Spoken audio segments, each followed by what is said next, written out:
Bismillah, Assalamualaikum warahmatullahi wabarakatuh. Perkenalkan, nama saya Mede Fikram. Pada modul 3 kelas 11 kali ini kita akan menjelaskan tentang melaksanakan pengurusan jenazah. Poin penting pada modul kali ini adalah kewajiban umat Islam terhadap jenazah. Yang kedua adalah perawatan jenazah. Yang pertama, kewajiban umat Islam terhadap jenazah. Kewajiban umat Islam terhadap jenazah, perlakuan kita bila ada jenazah di sekitar kita, itu baik orang dekat kita maupun orang yang tidak dikenal apabila tidak ada yang mengurus. Yang pertama adalah memejamkan mata dan memohonkan ampunan. Yang kedua adalah menutup seluruh badan dengan kain. Yang ketiga, tempatkan jenazah di lokasi yang aman dari binatang maupun hal yang membahayakan lainnya. Yang keempat, keluarga dekat maupun saudara, maksudnya kaum dekat di sini, boleh atau diizinkan untuk mencium jenazah sebagai ungkapan penghormatan terakhir. Oke ya, selanjutnya. Perawatan jenazah. Apa saja perawatan terhadap jenazah? Yang pertama adalah memandikan, yang kedua mengkafani, yang ketiga menyolatkan, dan yang keempat menguburkan. Memandikan jenazah. Syarat memandikan jenazah yang pertama, jenazah harus berasal dari kalangan muslim tanpa memandangkan aliran mazhab, ras, suku, dan profesi. Yang kedua, tubuh jenazah harus ditemukan meskipun hanya sebagian. Nah, maksudnya di sini yang pertama adalah seorang muslim itu wajib dimandikan. Misal tidak boleh kita, misal ada beda pendapat dengan kita, perbedaan mazhab, dan kita tidak mau memandikan jenazah tersebut, itu tidak boleh. Yang selanjutnya adalah tubuh jenazah harus ditemukan, maksudnya apabila kondisi si mayat ini masih memungkinkan untuk dimandikan.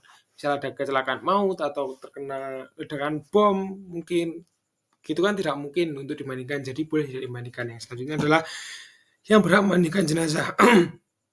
Jenazah laki-laki harus dimandikan oleh laki-laki lain, laki-laki kecuali istri dan mahramnya. Misal yang boleh memandikan jenazah laki-laki ya cuma laki-laki. Kalau ada perempuan yang mau memandikan itu mahramnya atau istrinya.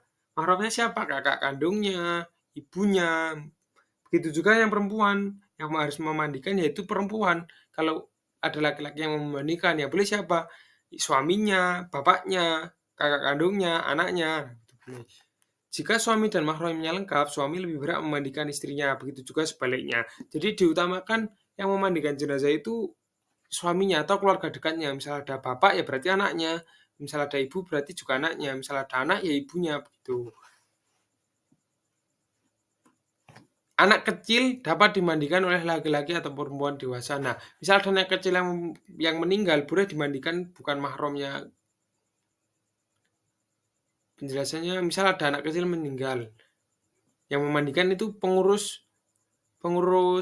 petugas memandikan jenazah. Padahal beda jenis kelamin itu nggak apa-apa. Kalau masih anak kecil, tapi kalau sudah akil balik, wajib memenuhi ketentuan yang tadi. Selanjutnya, tata cara memandikan jenazah. Yang pertama, proses dilakukan di tempat tertutup untuk menjaga privasi jenazah. Yang kedua, jenazah diletakkan di tempat tinggi seperti dipan. Dipakaikan kain basah untuk menjaga aurat. Proses membersihkan perut dari kotoran dengan penekanan pelan. Jadi kan biasanya kalau jenazah itu kotoran dalam perutnya dibersihkan ya. Jadi nekannya itu pelan-pelan.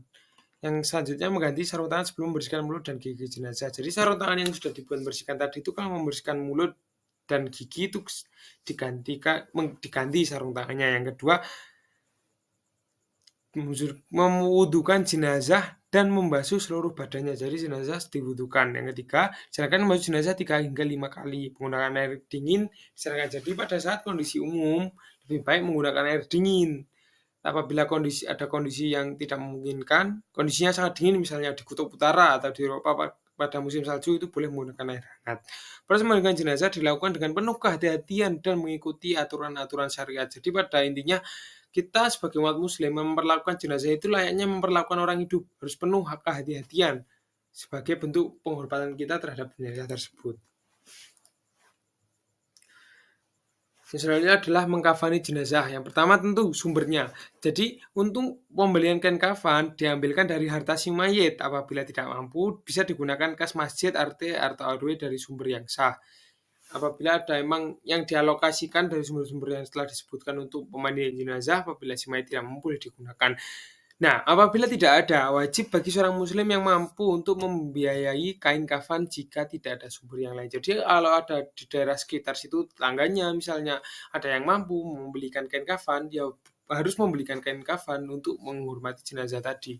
Yang selanjutnya adalah jenis dan jumlah kain kafan. Minimal satu lapis kain kafan, tetapi sebaiknya untuk laki-laki 3 lapis dan untuk perempuan itu 5 lapis. Supaya kalau perempuan, kenapa perempuan lebih banyak? Karena aurat perempuan kan lebih banyak, jadi lebih dijaga begitu.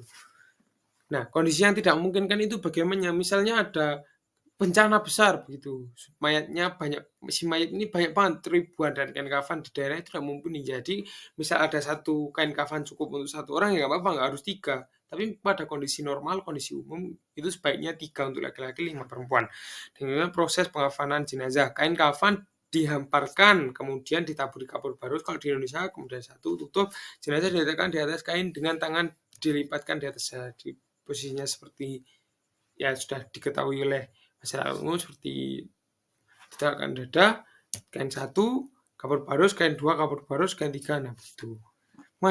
Pengafanan jenazah dilakukan dengan baik dan hati-hati sebagai adab kita terhadap si mayit. Selanjutnya, menyolati jenazah. Orang-orang yang meninggal dunia dalam keadaan Islam berhak untuk disolati. Seperti sabda Rasulullah SAW, solatkanlah orang-orang yang telah mati. Hadis riwayat Ibnu Majah. Solatkanlah olehmu orang-orang yang mengucapkan La ilaha illallah, hadis riwayat Daruqutni. Dengan demikian, jelaslah bahwa orang yang berhak disolatkan adalah orang yang meninggal dalam keadaan beriman kepada Allah atau Islam. Adapun orang yang murtad, itu tidak boleh untuk disolatkan. Untuk bisa dijelaskan, keadaan si mayat harus suci, baik badan, tempat maupun kafan. Yang kedua, sudah dimandikan dan dikafani. Yang ketiga, jenazah sudah berada di depan orang-orang yang menyalatkan atau sebelah kiblat. Gitu. Menguburkan jenazah. Proses mengubur jenazah dalam Islam memiliki beberapa aspek penting. Yang pertama, segera menguburkan jenazah. Rasulullah SAW menganjurkan agar jenazah segera dikuburkan. Seperti sabdanya yang diriwayatkan oleh hadis Bukhari dan Muslim, segerakanlah menguburkan jenazah. Waktu menguburkan jenazah, sebaiknya menguburkan pada siang hari. Penguburan pada malam hari diperbolehkan dalam keadaan terpaksa. Yang ketiga, lubang kubur yang luas. Jadi, anjuran untuk meluaskan liang kubur ini juga termasuk sunnah Nabi Muhammad SAW. Selanjutnya adalah menguburkan jenazah.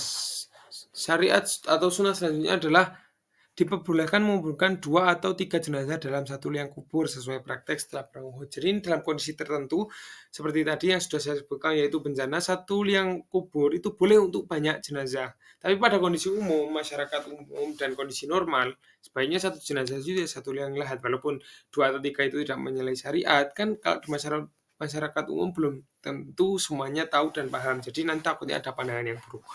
Yang kelima, bacaan saat meletakkan tangan jenazah. Jadi saat meletakkan tangan jenazah itu ada doanya. Yang keenam, penjaminan dan pelunasan hutang. Jadi misal jenazah sebelum dikuburkan masih mempunyai hutang, itu syariatnya ada yang menjamin dulu sebelum jenazah dikuburkan. Tujuannya apa? Supaya saat jenazah dikuburkan sudah tidak membawa beban hutang di dunia ini.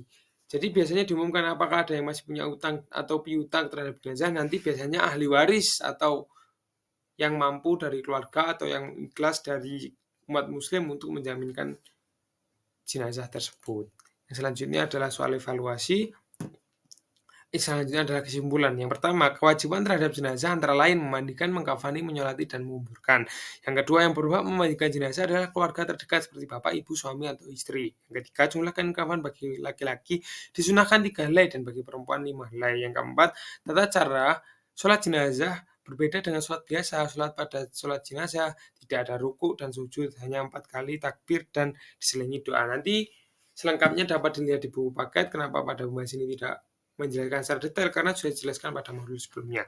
Yang kelima, cara mengingat mati adalah menjenguk atau bertakziah dan berziarah kubur. Selengkapnya dapat dibaca di buku paket. Nanti tidak dapat dijelaskan pada saat ini karena keterbatasan waktu.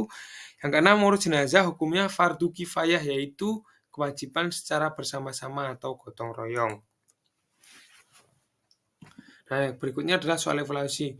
Mengapa Rasulullah SAW menyebutkan bahwa mukmin yang paling banyak mengingat mati dan paling baik persediaannya untuk hidup setelah mati adalah mukmin yang paling cerdik? Nah, coba jelaskan.